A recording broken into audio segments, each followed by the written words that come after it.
Hello বন্ধুরা, আশা করি ভালো আছো। তোমার সাথে ভিডিও শেয়ার করতে যাচ্ছি।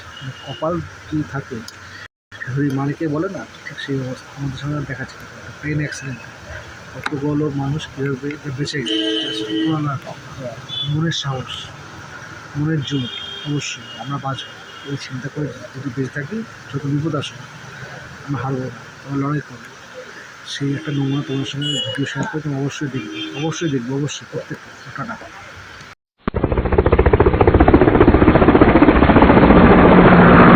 28 अप्रैल 1988 की दोपहर हवाई का हिलो इंटरनेशनल एयरपोर्ट।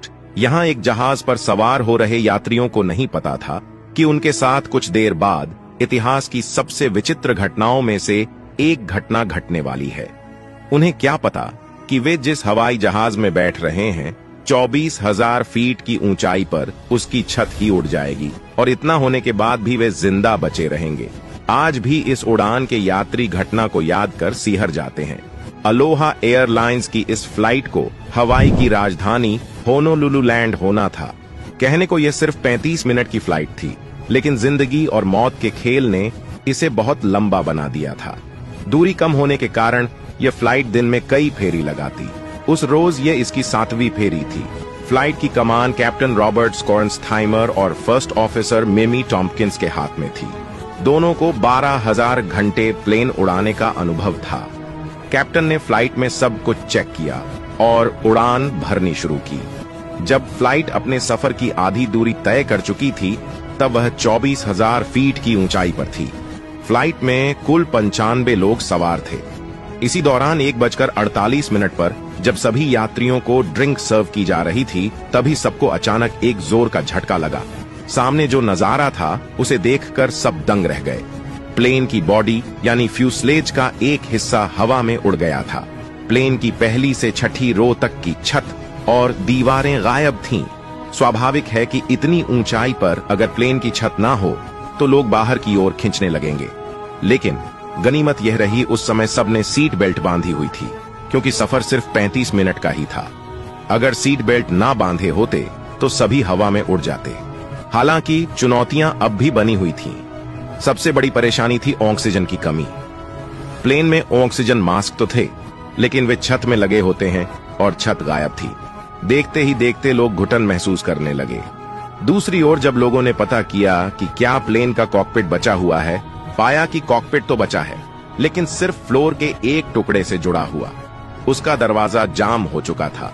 अब सवाल यह था कि क्या पायलट जिंदा है? अगर नहीं तो सबका मरना तय है।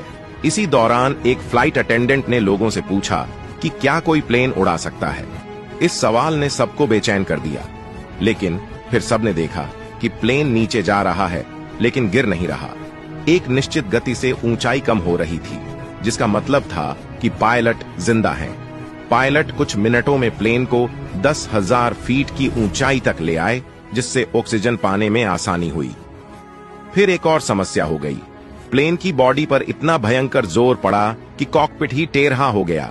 उसे देखकर लगता था कि अब टूटा कि तब। अब प्लेन की कमान पायलट रॉबर्ट स्कॉर्नस्थाइमर के हाथ में थी। इसी दौरान को पायलट मिमी टॉम्पकिंस से नजदीकी एयर ट्रैफिक कंट्रोल से संपर्क किया, लेकिन बात नहीं बनी। नजदीकी एयरपोर्ट कहलुई था। एक अजीब समस्या यह थी कि ऊंचाई अधिक होने के कारण किसी को कुछ सुनाई नहीं दे रहा था, लेकिन किसी तरह एयरपोर्ट से संपर्क हो गया। वे समझ गए कि कोई बड़ी मुसीबत है। तत्काल रनवे को खाली किया गया। अब समस्या यह भी थी कि फ्लाइट का कॉकपिट टूटे होने के कारण उसे मोड़ा नहीं जा सकता था, और जिस जगह कहलुई एयरपोर्ट स्थित था, वहां फ्लाइट को ले जाने के लिए 2 पहाड़ियों के बीच से गुजारना था। यह बिना फ्लाइट को मोड़े संभव नहीं था। रॉबर्ट ने सोचा प्लेन को पानी पर लैंड करा दिया जाए, लेकिन टूटे जहाज के कारण लोगों के पानी में डूबने का डर था। आखिरकार फ्लाइट को मोड़ने का फैसला लिया गया। किस्मत ने साथ दिया और फ्लाइट को सही सलामत मोड़ लिया गया। जब फ्लाइट एयरपोर्ट के पास पहुंची तो अधिकारियों ने उसे दूरबीन से देखा। फ्लाइट की जो स्थिति उन्होंने देखी, उससे उनके होश फाख्ता हो गए। बिना छत का एक जहाज हवा में उड़ रहा था।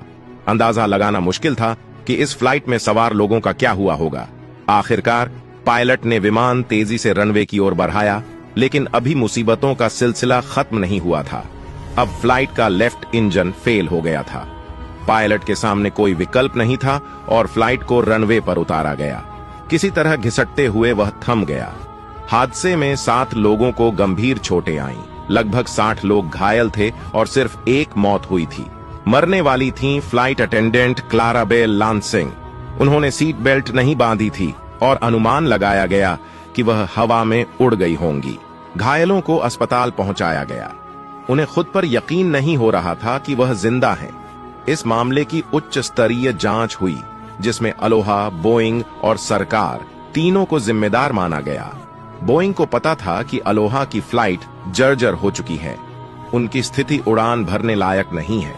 इसके बावजूद अलोहा कंपनी ने उनका मेंटेनेंस नहीं किया। कंपनी में कोई योग्य इंजीनियर भी नहीं था। एविएशन के इतिहास के इस अजीबो-गरीब हादसे पर कई फिल्में और डॉक्यूमेंट्री बन चुकी हैं। अगर आपको यह जानकारी पसंद आई हो या कुछ नया सीखने को मिला हो, तो प्लीज इसे दूसरे सोशल मीडिया नेटवर्क पर शेयर जरूर करें।